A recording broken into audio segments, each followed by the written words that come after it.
Di nava kevneşopiya gelê Kurdan da xwarinên herî xweşik bêguman li ser kûçkan di nava mencelan da tê çêkirin.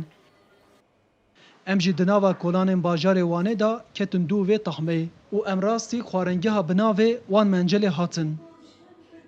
Wan mencel beriya du mehan hatiye vekirin û bi her alî ve nasnameya herêmê ya kurdewarî ra dixe berçavan. Xwediyê xwaringeha wan mencelê Adem Engîn, zadên herî süruştî û tamxweş yên herêma Nodizê dibin sîhwana vê xwaringehê da kom kiriye û pêşkêşî rûnişvanan dike. Dayket me yê berî çi çêkir bin, me got em ê înin danne sofrayekê. Ji derve mêvanê me bên bila bizanin sifra me jî heye û nanxanî me jî heye û tiştêt me jî ne. Ev kengere mesela dinyayê çi erda çûnîne. Hem bu şifaye hem bu her tiştî baş e.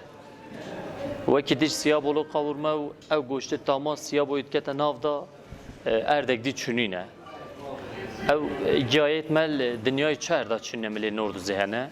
Herêma Nodizê ku dikeve aliyê bajarokê payîza vaya Wanê bi pez û berhemên xwe yên süruştî navdar e û ev jî sifreya gelê Nodizê pir dewlemend dike.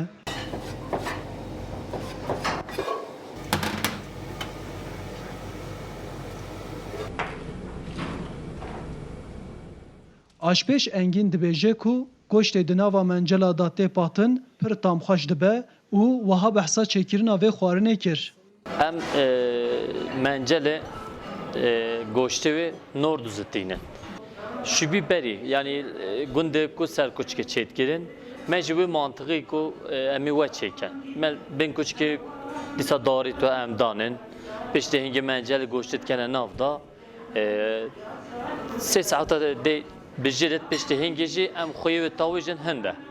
Em li gel Aşpêş Engîn derbasî pêşkehê bûn. Ew dê xwarina herî navdar ya bajarê Wanê me bidete naskirin. Ev xwarin bê guman xwarina keledoş e. Rast e. Me evlûrînê xwe kirê zaten pêşê pîvaz û piştî hingê nok dan hêkê xwe me kire nav da. Yağı xwe kene nav da.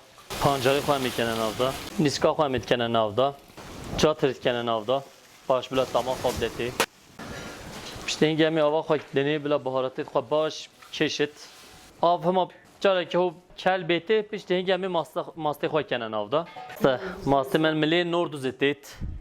Ev milê mastê me gele tama û xweş e. Em ê mastê xwe jî kene nav da. Hezkem pê goştê hûn şêm çêbken, hezkê jî bê goşt hûn çêbken. Tama û jî her dikû jî xweş in. Nêzîka 15 daqiqa 20 daqiqa tê kelit, tê xwe keşit piştî hingê em şêm bixwen. Piştî çêkirina xwarinên cûr be cûr êdî dema amadekirina sifrê hatibû û xebatkaran bi rêzê ve qeliya Nodizê, goştê bi siyabo, dizêk, doxabe, salata kengerê, keledoş û her wiha bi zadên xweş sênî xemilandin. Ev sifreya hêjeya ku nasnameya Nodizê û tevahiya herêmê dide nîşandan bi hemû dewlemendî û tamxweşiya xwe li benda we ye. Arif Aslan, Dengê Amerîka, Wan.